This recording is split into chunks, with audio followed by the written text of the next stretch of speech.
Hey everyone, Cosmic Mango here, your favourite mango from outer space. I hope you're all doing well.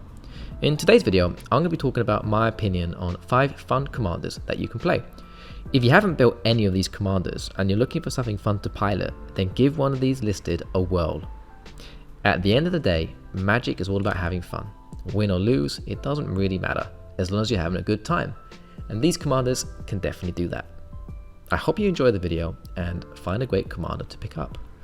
So without further ado, sit back, relax, and enjoy the show. Number 1. Valky God of Lies, or Tibalt the Cosmic Imposter.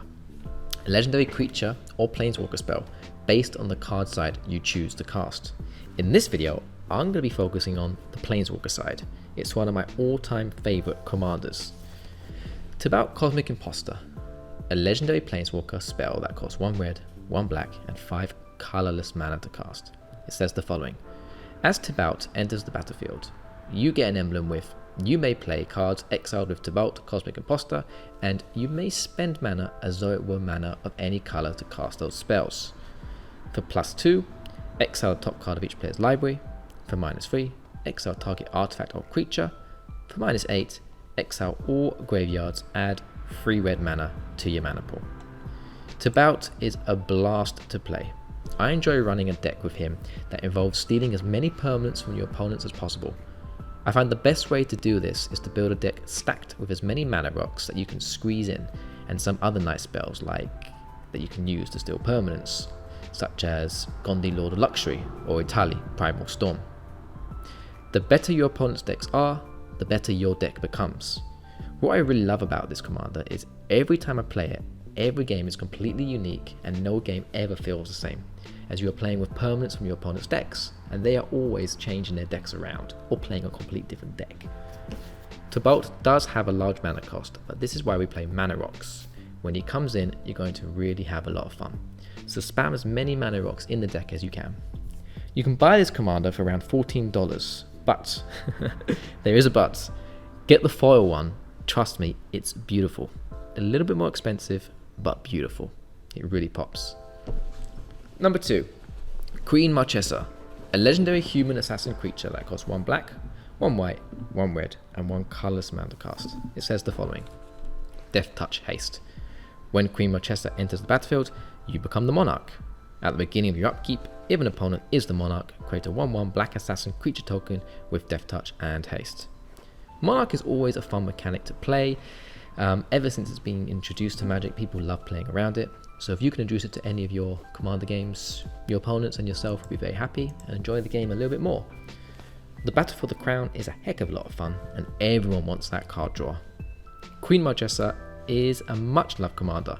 She's one of the best choices for any Monarch commander. There are many ways you can then choose to build around her, as she offers 3 great colors in Magic. She's definitely worth a try, she's fun to pilot, and fun for your opponents to play against as well, which is always good. You can buy this card for around $4. Number 3. Joda, Archmage Eternal. A legendary human wizard that costs 1 white, 1 red, 1 blue, and 1 colorless mana to cast. It says the following. Flying.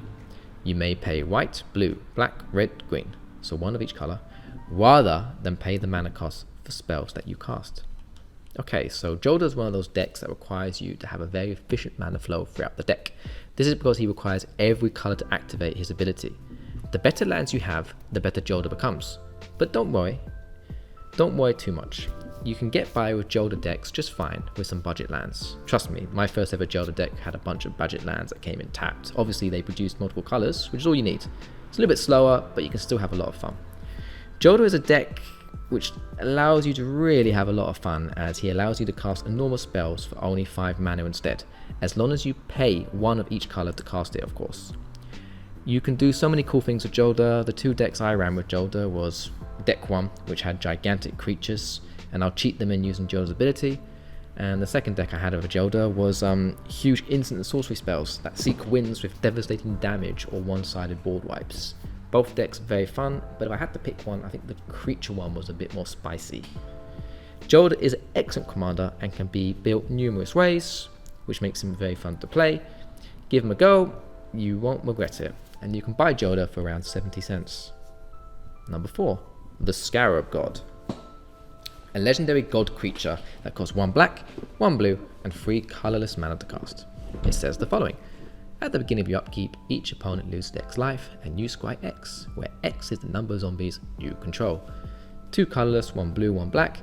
Exile target creature card from a graveyard. Create a token that's a copy of it, except it's a 4/4 black zombie.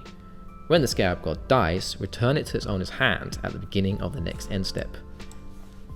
Scarab God is a god, obviously, as he is called the Scarab God. But Scarab God is very fun to play. He makes an excellent zombie tribal leader, as he gives us access to the 2 main zombie colours, which are blue and black. He also can shoot some very nice global damage to your opponents for each of our upkeeps, and this gets better and better the more zombies we control. The scry is a nice little ability as well. You can use him to steal your opponent's creatures from their graveyards and turn them into 4/4 tokens, or you can reincarnate one of your smaller creatures into a 4/4 zombie token and use it to start eating at people's life totals. Plus, it's a zombie, so at the beginning of your upkeep, his trigger ability will happen again, and the more zombies you have, the more life your opponents lose. Great card. You can buy this card for around $18. Number 5, the final card on this list. Muldrotha, the Gravetide. A legendary elemental avatar creature that costs 1 blue, 1 green, 1 black, and 3 colourless mana to cast. It says the following. During each of your turns, you may play a land and cast a permanent spell of each permanent type from your graveyard. If a card has multiple permanent types, choose one as you play it. So Muldrotha's abilities allows us to cast up to 4 spells from our graveyard per turn and allows us to play a land. Of course, each of those spells have to be of a different type. Permanent type as well, remember that. You can't cast instant and sorceries with it, but that's fine. There's a lot of different types of permanents in the game of Commander and Magic. In order to maximize this ability, we want to play a variety of spells such as artifacts, creatures, and enchantments. How do you use Muldrotha? Well, the best way is you're going to have Muldrotha each turn on the battlefield, ideally. The magic of Muldrotha is that she turns cheap cards like Buried Alive into tutors. You can then take 3 cards instead of the normal one and put them directly into your graveyard, which will then allow you to cast those spells with Muldrotha's ability. That's probably the best way to play her. Muldrotha is one of the most fun graveyard recursion commanders in the format, and that's why she's on the list. You can buy this card for around $2.50. Okay everyone, thanks so much for watching, and that's the end of my list. Do you like the commanders I've chosen? Do you think they are good choices? I'd love to know your opinion, so please share it in the comment section below. And if you have any other commanders that you find fun, please share that. Who is your favorite commander to pilot? And when you're looking for a good time, do you play that commander or do you often play other ones? Let me know in the comment section below. If you enjoyed this video, drop a like and subscribe. As always, thanks so much for watching. Goodbye and have a wonderful day. And make sure to win those commander games, everybody. Woohoo!